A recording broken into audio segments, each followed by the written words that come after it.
Hey, Dizzle. How's it going, man? Good. I'm in the bathtub. Can you hear that?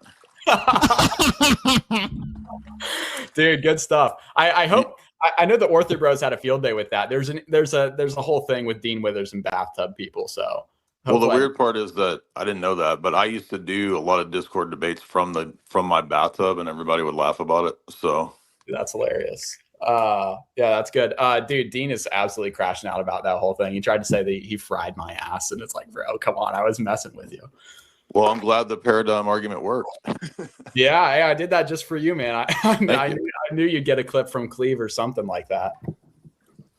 So let me say, first of all, that I think for this topic of anything like filioque or essence energy distinction, I mean, when I do open call-ins, it's not a formal debate or a formal setting. It's a high aggression style back and forth. Certainly. So but to have a fruitful discussion on those topics because they're so involved, I think you do need to have like either a formal setting or you need like a long time to discuss it. So, but I'm absolutely happy to have those discussions. I'm not opposed to having that type of a chill chat. We've done that many times with a lot of different Catholics. But also what I meant was like ever since you made that first video, because when I saw you like a year ago, and I said in your comments, do you want to have a debate? I wasn't familiar with who you were. I didn't know what you did. And I usually just offer anybody a formal debate, like no matter what. So then when you made the video, which I thought was funny, the one where you were running. Yeah. In the DMs, I consistently asked if you want to just have a chill chat. We don't have to do a debate. So I'm trying to give the full story that like I wasn't just trying to be a dick to you. If you want, I can screen share our discussions if you want people to see the full thing. No, I'm saying lately I've been a dick. Absolutely. Oh no. I was saying just like the full history because they're still in there. Like guys, just to be clear, Dyer was very very chill. He didn't do much wrong like in the beginning. I don't think he really did anything necessarily wrong at all, but yeah, he was definitely very chill in the beginning. Like he was like, hey, you want to debate? Let's talk. Come on and talk. And Jay, to be completely honest, even back then, I had seen your debates. I knew what your chill chats kind of entailed. I saw your chill chat with Zoomer. I saw how that went. And so I was like, yeah, I just shouldn't be representing the church in a chill chat, regardless if I'm not well versed. Redeem Zoomer was, my understanding was that was going to be a debate. So, oh, really? Yeah. Well, that either way, it didn't necessarily go very well. But I mean, like we just had, for example, a couple nights ago, we had a Roman Catholic guy call in and we had a chill chat for like an hour straight. So it's absolutely possible to have that. It's just, I usually set my tone based on the tone that the person brings to the table. So if they want to get, heated in blood sports, we can do that. Or we can have it, I mean, I always tell people too, like we can do time back and forth. Like if somebody wants to have like 3-4 minutes to make all their cases and points, and then I'll do 3-4 minutes. All those are options on the table. Yeah, no, totally. Let's set something up sooner rather than later. I think it'll be a blast. And guys, just to clear the air, like I've obviously been disappointed in some of the Ortho Bros, but also some of the Catholic people are like sending me clips of like Jay like saying something mean during a debate, and I'm like, guys, I could not care less. That's kind of like his debate style. Like, and even like half the comments on the debate were like people being like, I can't believe Jay would interrupt Noah like that. It's like, dude, it's how debates go. It was an open conversation. So yeah, guys, chill out on that stuff for sure. Well, the recent debate, the 1 versus 5, that was an agreed upon blood sports style. Yeah. So that one is, I don't like people are going to be pointing to that one for the next 5 years, but that was an agreed upon. I will say the handshake thing was a little bit rough, but I didn't do that. Well, I didn't shake his hand because he said before the debate that he was going to bring his meta glasses. So he announced that to everybody, including me and James, the moderator guy. And I let him do it because I wanted to call it out. So I was already unhappy with him because of that. Yeah, that makes sense. The most hilarious part of that debate was when Jay was like, the prompt is under the donuts, like in the food section. That was the most hilarious part. And then like, well, I told everybody, Aaron, Aaron, I told everybody beforehand, I was like, look, I'm going to get really aggressive and I will, roast you. It's going to be entertainment. And so everybody agreed to that at the beginning. So I told them that. And you saw that one dude, like he just quit because he didn't want to do it. So everybody that was there agreed to that exact style and format. Let me just ask a question to Jay specifically, because I know there's a lot of, I've even getting like DMs from like people that are saying like, oh, I don't want to be an Orthodox because like the people are mean. But like, have you read any of the church fathers? So like, my question to Jay is like, what would you say to people that are saying like Jay's too mean, therefore I don't want to be Orthodox? I would say if you look at the overall corpus of what's out there with this, which is like, 10 years of debates and content, they're not all mean and they're not all yelling. So again, like I said, like we match the energy of the person kind of based on what they want to bring to the table. So, we just had like an hour long conversation with a Roman Catholic dude last night or 2 nights ago, whenever it was. And it was totally civil. So, the church fathers are also pretty frequently, pretty vitriolic, pretty nasty with their opponents. I think even Paul, even, Jesus at times is that way. So I don't think it should dominate like every exchange. All of your discourse can't be rhetoric or invective, but it's not like there's no place for that. So it's pretty obvious if you read like Saint Cyril of Jerusalem's catechetical lectures, like he says, hate all the heretics, oppose them like consistently, constantly. Paul debates consistently in the synagogues and calls the circumcised. He says he wishes the circumcised would cut their own genitalia off. So it's like there's quite a few, jokes and jabs and insults even in the New Testament. Yeah, no, there's certainly a line to walk with that stuff. Now I would say personally, I disagree with the extent in which you hate the heretics. But it's just a stupid personal thing. We can disagree on that. But yeah, I would love to have a conversation with, like a moderator. We could literally sit down for like 3.5 hours if you want and just go back. Yeah, I think it would, to have a full on discussion of the topics, but for one of the reasons I was going to paradigm, I know that you think that I might have just wanted to like avoid the issue or something like that. From my perspective, like filioque is actually a result of divine simplicity in the Roman Catholic view. I don't think that it's just a doctrine that stands on its own. So because I think that we have a different order of theology, the reason I go to paradigms is that it's a totally different starting point. We don't start with natural theology. We start with the Trinity. So that's why, for example, I did that debate with Trent Horn on natural theology. So, Yes. so that's why I go to that, is that having been a Thomist myself in the past, like I know how that system thinks. And that's why I just typically prefer the debate to be the area that I think is the actual weak spot. It's not impossible to have a filioque debate, but I think that, like I was saying, like you're gonna see or think that relative opposition is the same thing as relations of opposition, and it's just simply not. Yeah. No, I think the part where I got frustrated was I was trying to get you to share, a paradigm that we could both stand on. Like I agree, we both have different foundations for how we walk about the world, how we understand the world, how we understand theology. I agree that there's differences there. I was just hoping that maybe you could grant me something, not granting my worldview, but you could say, hey, this is what I'm building my knowledge off of. This is where I'm going. This is how I determined filioque is false. Yeah. Well, if you want to do if we do a longer format, you're more than welcome, to do it. If you want to do an internal critique and say, hey, here's my internal critique of your position, et cetera, which is, if I recall, you were arguing that kind of line at one point. Yes. Like, yeah, you would be free to do that for sure.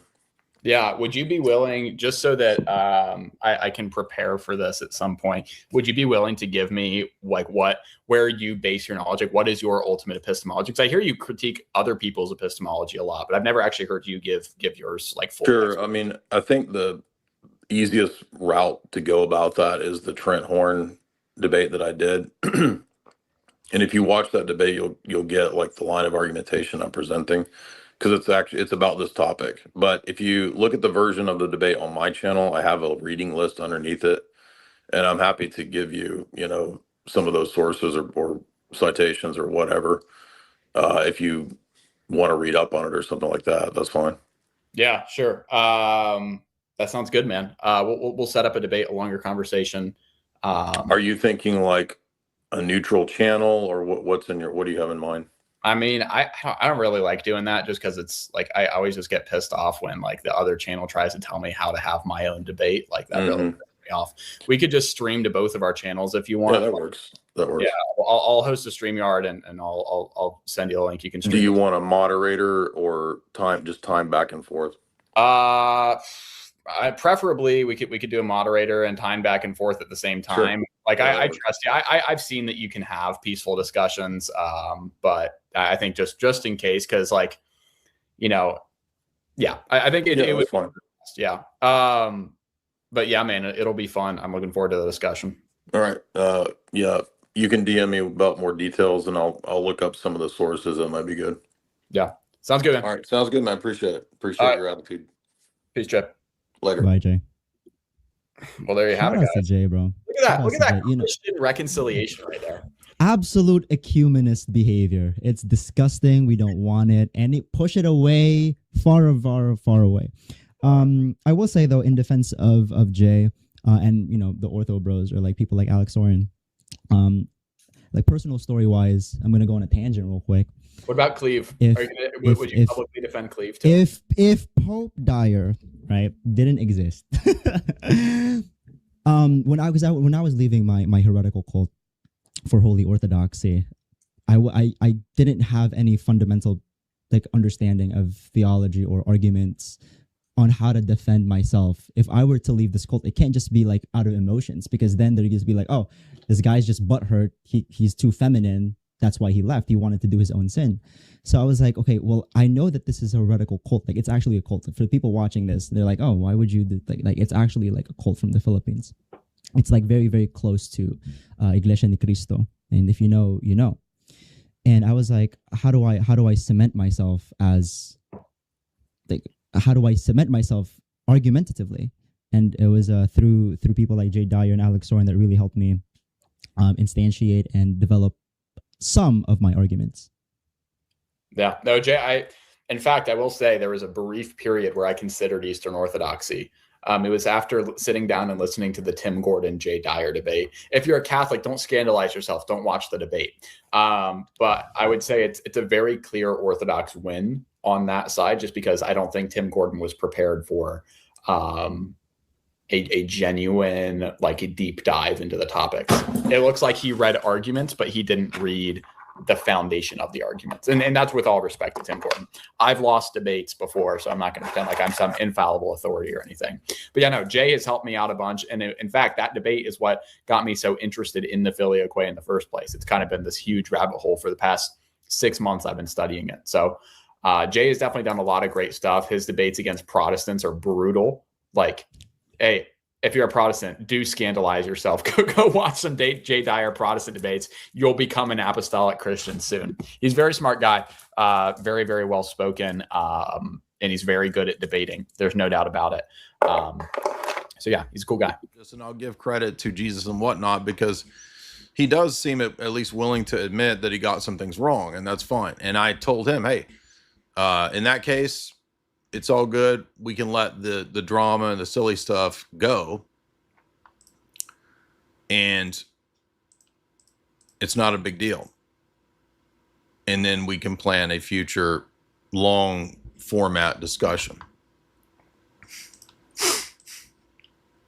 But I'm gonna warn all of the people that think that you can do this Filioque debate without having done the reading, because a lot of these people, again, these younger guys, they think that you can just sort of do shortcuts with AI, and you can't. Okay, look, I mean, you've got to at least begin with, you got to read On the Holy Spirit by St. Basil. Now, all of these that I've got marked up, a lot of these deal with anti-Filioque arguments.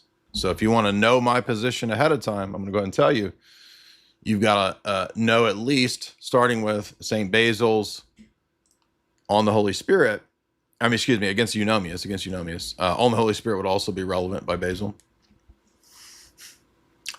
And you're going to need to know the orations of Gregory Nazianzus, because a lot of the monarchical Trinitarian theology comes out of that. Nyssa is also very important, but of course, I don't think anybody's going to have the time or the patience or ability to read all of Nyssa's against Eunomius, because it's essentially 1,000 pages, basically. But you will get the same line of argumentation in Basil and Gregory Nazianzus in a shorter format for the Cappadocian model of the Trinity, which is Constantinople I's official dogmatic stance. Now, the issues, though, are not just, well, what do the Cappadocians mean, and can we harmonize that with Roman Catholicism? Because Roman Catholicism will state that it believes all kinds of stuff. So it will affirm, yeah, we believe Cappadocians, and we believe Aquinas, and we believe Augustine, and we believe. So they'll sort of have this umbrella approach. But the problem with the umbrella approach is that the Cappadocians are very specific. And by the time you get to Aquinas, you're going to have things like the equating of nature and person, which is a fundamental denial of, what is it, Basil? It's called Basil letter 38, right? It's actually believed to be Nissa's letter 38.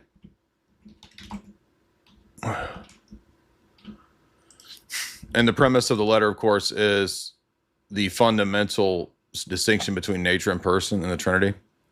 And by the time you get to Aquinas, you have an explicit identification of nature and person.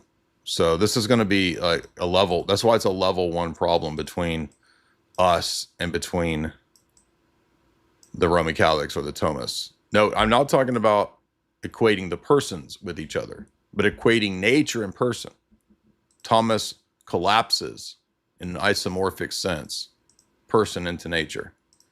And that's fundamentally antithetical to the Cappadocian letter 38.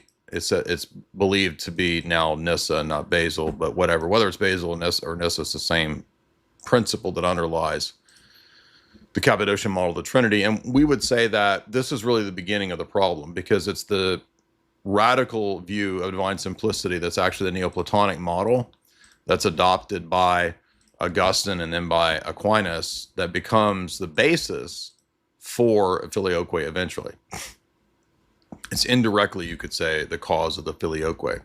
So I believe filioque is downstream from this mistake of departing from beginning with the monarchical position of the Father and delineating the Trinity via relations of origin, not relations of opposition. Relations of opposition is a later Augustinian and medieval idea that is not the same thing as relative opposition. That, well, is the Son relatively distinct or relatively opposed to the Father? Sure. But that isn't a good means of distinguishing the persons, because by the time of Aquinas, you get the idea that person is relation. And we don't believe that. We believe a person is a subject, not a relation. A relation is a predicate. A person is a subject.